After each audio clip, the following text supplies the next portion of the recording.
So you missed a mortgage payment and you don't know what to do. You're freaking out and people are wondering, what would you do, Trevor?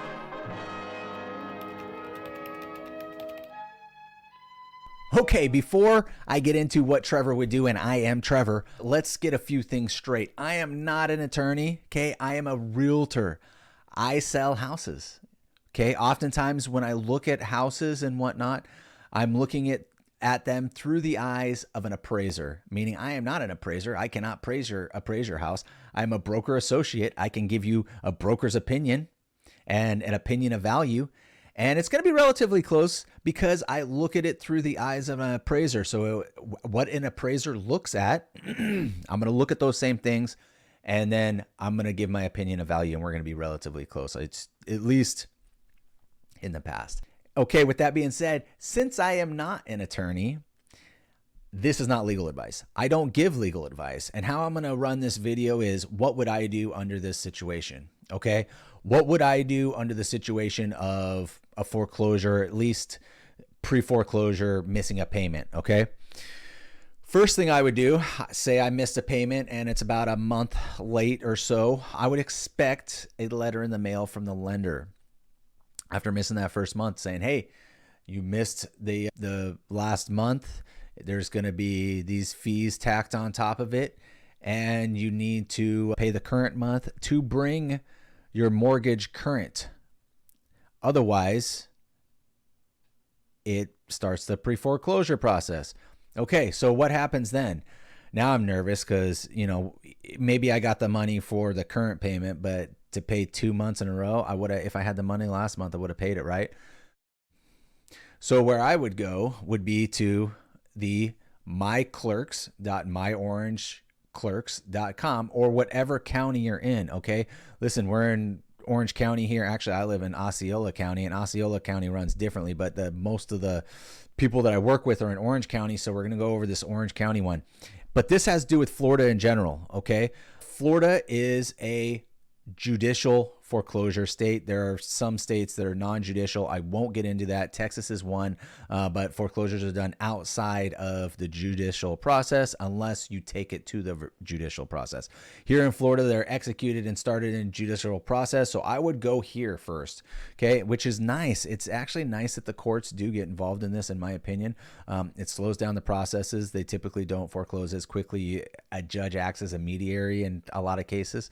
And what we do find, the judges aren't necessarily on your case. They're just going by the docket, okay? They're just going by the play-by-play as an appraiser would by how they appraise a house.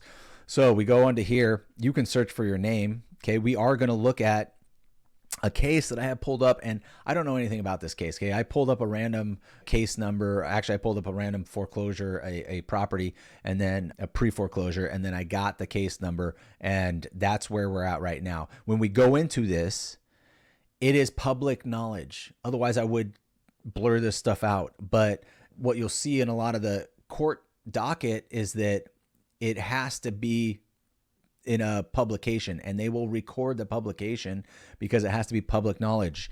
Pre-foreclosure does. You can't foreclose on somebody without them knowing. So they put it out in the open. So we're going to put the case number in. You would put your name in or whatever and look through it. And then you're going to hit the I'm not a robot, even though I am a robot, right? I'm a machine. Maybe not. So here we go. We click on it. Here's the case number. Here's the verses, the institutions involved, the bank, and then the defendants. And of course, what it has to do with the status of it. If it was closed, it'd be closed, but it's pending. It had just started. And then the judge involved in this. And this has been going on since this date. So as we can see, we're already 5 months into this proceedings. We're going to click on that and wait for the internet to go because it's taken forever. Up here, we're going to see the case number again, and this happened in 2023, so the case numbers always start with 2023, okay? And then the parties involved. If you have an attorney, they're right here. The lender always has an attorney. When they start the foreclosure process, they pass it to that division because within that business, U.S. Bank, they have probably 20 different divisions, everybody doing different things, and one of the divisions is the pre-foreclosures. Okay, and it depends on your state on how they're executing those foreclosures. Over here is the case header about the information. we're going to scroll down to this main section, which is the docket events. You will have hearings and fines and everything down below. It starts with the newest information and then it goes to the oldest information. But I always start with the oldest information, which makes sense, right? So I'm going to look at the complaint. And when you click on the complaint, we'll go ahead and it's public. They'd lock it if there was any sensitive information. When you click on it, there's going to be this section. There's going to be this section. So if you ever answer anything, if you ever have to reply to anything, you're going to want to copy this information, but add the case number, okay? And then write whatever you're doing in a motion for whatever, motion to reinstate the loan, motion for more time, whatever the motion is that you're trying to get done, you're going to write that down and then you're going to give your reasonings. But that's not the first thing you're going to do, okay? The first thing I'm going to do is if I see I have a case number, I'm going to go inside here and see how far along the process is. Now, hopefully I get the complaint within a few days, right? Hopefully if today's the 26th, 7/26, hopefully, I hit it then and they only have up to the 24th, all this stuff loaded up. But they added the complaint at the same time as this. So they had obviously been served or at least been told about the pre-foreclosure before that, because what you do is you have 20 days to reply to the complaint. And when you do that, you are answering all these questions. So you go down and you just say reply to the complaint. You copy all this stuff. I'm going to write my case number and I'm going to just say replying to the complaint. And if there was a homeowners association, it would be up here and you would see how it replies to the complaints. And 1, this is an action to foreclose a mortgage on real property in Orange County, Florida. And what's your answer to that? Your answer is okay, or whatever you're going to write. The court has jurisdiction over the subject matter. Agreed. So maybe agreed or something. And on September did you take out the loan? Yes, I did. Did you do this? You owe this amount at the end, whereof whatever. So there's 13 in here. You're going to answer 13. There's some of them that have like 30 or 40 in there, and you're going to have to answer all 30 or 40. Okay. So that's where I would start. I would be answering the court right away so they don't streamline my case. Because if they streamline your case, and most people don't realize they have to respond because the bank doesn't tell you that, hey, you got to respond to the courts. The courts assume that that they need a response from you. Since this person executed a pre-foreclosure, they are suing you for not performing on the note that you agreed to pay on, right? You agreed that you would pay for that note and you didn't. And we all make mistakes and it happens to us all. So this is where you're going to start. As soon as I find out that I'm late on a payment, I'm going to start looking at the court dockets and see if my name comes up in a pre-foreclosure. I'm going to do it. Just keep doing it, because as soon as I have a complaint down, I want to let the courts know what I'm doing and that I am alive and present and I realize something's happening and I would prefer to have mediation. I'd rather reinstate the loan with maybe a deferment of those payments that I missed on the back and maybe work with the bank to see if we could get that done. And I would prefer something like that right away. Now, what the bank's going to do is they're going to get a hold of you and they're going to talk to you about maybe getting a reinstatement, a deferment, something, to think that you're back on track. But as you do that, as you're working with the bank in the background, if they aren't telling the courts what's going on, or if you're not telling the courts what's going on, the judge has no idea what's going on. The judge is only looking at that. They're looking at this as an appraiser would a house. They're just looking at this. So if the only person or institute to enter any information is the bank, they have no choice but to side with the bank because you did not rebut your case. And most people think that their argument on a foreclosure in a judicial state is with the lender, and it's not. Your argument, your fight, it's with the courts. Okay, get it off. Okay, even if you want to work a mediation with the lender that you have that has your note, don't work with that. Work with them, but make sure the docket knows that you're working with them. Hey, I paid this person $9,000 behind the scenes. Hey, I paid this person $5,000. Hey, we're opening mediation behind the scenes. Hey, judge, I need more time because we're figuring stuff out. We're going to reinstate the loan. We're going through the reinstatement. The judge looks at it and the judge wants to take your side. They want to say, hey, this person's doing everything they can to stay in this house. Let's give them more time. Let's see what happens. Why don't you work something out? Telling the bank to do this. All this is stuff getting it involved. The notice, obviously. The interesting parts is when you come up to the form and see what they mention in Form A and then the other stuff, because I want to see if they already put up the note or not. So me personally, as soon as I get my answer into the court, I would write that answer exactly how I said it, copy this stuff down, write my response to the complaint, get it filed with the courts and get a copy that they filed it. Stamp that thing, tell me I did it, because if it doesn't show up in the docket, I want to be like, hey, I still submitted it, you. And then I can show the judge. So with this one right here, this one's really not saying much. This is just a lot of the homestead residents. And you will be able to be part of the RMFM program, the Residential Mediation Foreclosure. What is it? The Residential Mortgage Foreclosure Mediation Program. That's what it is. Mediation at the rear.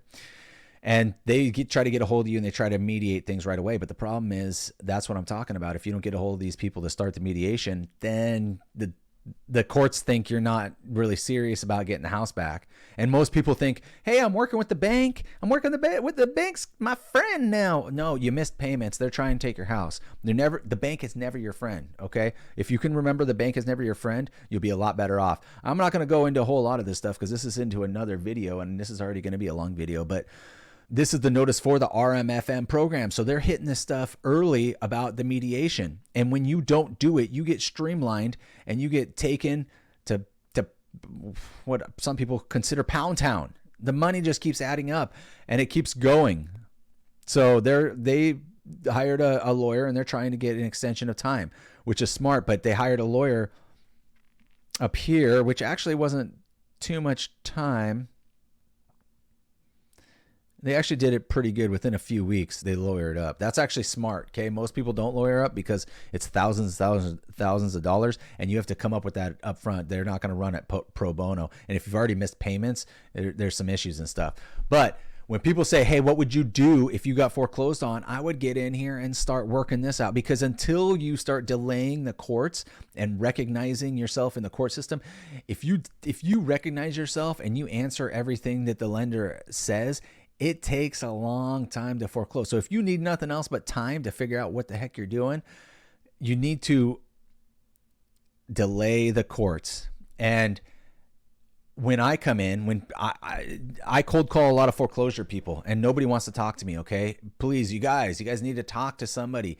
It's free to talk to somebody that's been through the ringer or knows about it, okay?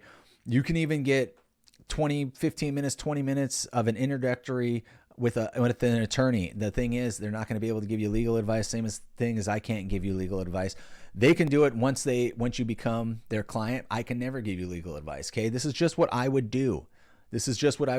However, when people get a hold of me, they're like, hey, we're pre-foreclosure and we need to sell our house. And then I start looking at stuff and I'm like, they already had final judgment. You already had the hearing. Now we're just waiting for the auction date. So at that point, we're on a short sale, right? We're on a short sale and we're basically wholesaling your property. We're not getting you the most amount of value. So now you went through this foreclosure process. The longer it took, it's adding up fees and every month and it's compounding. It's getting out of control. So selling this is your only means. However, you wasted all that money. So what we're doing in the court with this foreclosure, what I would be doing with my answers and responses is buying more time to sell my house. That's what I would be doing. Unless I found like a loophole, I would probably talk to an attorney and see if they can find some sort of loophole, because we've talked about that in other videos and we'll talk about more of that. But there's a ton of loopholes, a ton of illegal stuff that the banks are doing, to the point where when they put something down, like even in this case, they have not supplied the note. A lot of times they do it in Form A or in exhibits, but they haven't supplied the note yet. So the first thing I would ask is for them to supply the note. Okay. Because they have 60 to 90 days somewhere in there to supply the note. And if they don't supply the note, then they have no legal right to foreclose on you. So that'd probably be, after I answer the questions, I would motion for them to supply the note. Okay. And that's where I would start. Me personally, if I'm going through foreclosure, this is what I'm doing. Okay, we're cutting this video off right here, and I know it's a lot of stuff, and these videos are kind of boring, right? I'm a realtor, so I like talking about properties. I like doing property walkthroughs, same as every other realtor. It's the weirdest thing. We dream about houses. We want to walk through every single house. My neighbor's house, if I haven't been through it, I really want to meet them to just walk through their house. And then I'll just, it's the weirdest thing. And I kind of think in that way. But when I started working with people with foreclosures, I saw the dread, and what happens with most people is they shut down inside. They don't know how to deal with it, and they think they have more time, and they'll think they'll be just fine, and they'll think they'll be able to get the money. And what happens is you end up digging yourself deeper and deeper, and eventually you can't get out. And eventually the bank, the further you go, the bank is going to take more and more, and they're going to see the light at the end of the tunnel, because they make more and more by taking your house rather than reinstating the loan. So it's beneficial for them to just go through with the foreclosure process and get you out. So it's your job to defend yourself in this particular case, and for good reason, because you didn't pay, but you are guilty until proven innocent in this case, because you didn't pay. So now you're guilty. So I'm going to find an attorney, and I have a bunch at my hand, just ready to go if this ever happens to me, where I am going to try to find a loophole, me personally, and I'm going to go after the banks. But I don't suggest that for everybody. And like I said, I'm going to hire an attorney. It's probably going to cost me $40,000 or something like that. Like, you have to be realistic. The earlier on you hire the attorney, the less they're going to cost you. Surprisingly, wow. I know that's contradictory to what you think. You're thinking, oh, a lawyer, if I only hire him for a month at the end of this whole ordeal, it'd be a lot cheaper. No, they have a lot more work, and they can't get stuff done in time, and they have other clients, and their paralegal is working nonstop to write these motions, and some of them take all day to write. And when you're thinking of an attorney making $500-$600 an hour, and they're writing motions that take 8 to 10 hours to write, I mean, just do the math there. That's just writing the motions to submit to the court, not even arguing on your behalf or talking with you or setting you up on a game plan. So this is stuff you have to think on early. Okay. My suggestion would be to start fighting early. Okay. You miss a payment, man, start going honey badger mode, like somebody's about to take your food or something. You're going to just fight back. And that's where it would start. So I am not an attorney, and I'm going to say this 1,500 times. I am a realtor, and I would love to sell your house. Okay. I would love to help you in the selling process. What we do is we genuinely help people out. Okay. And we are really good realtors. We sell on and off market. We have people that, if worst case scenario, the listing starts going too long, we can wholesale. We do work in the wholesale realm as well. So we can wholesale. We can find buyers. Ultimately, we'll be able to, if with enough time, sell your house and get you at least something. Okay. Not in all cases, but in most cases where people are not going to get anything because the bank's just going to take them to the cleaners, we can help a lot of those people. Get with us. And I hate to end this video this way. It's a long video, and these type of videos are boring, but I appreciate you staying to the end, and let me help you. Get a hold of me.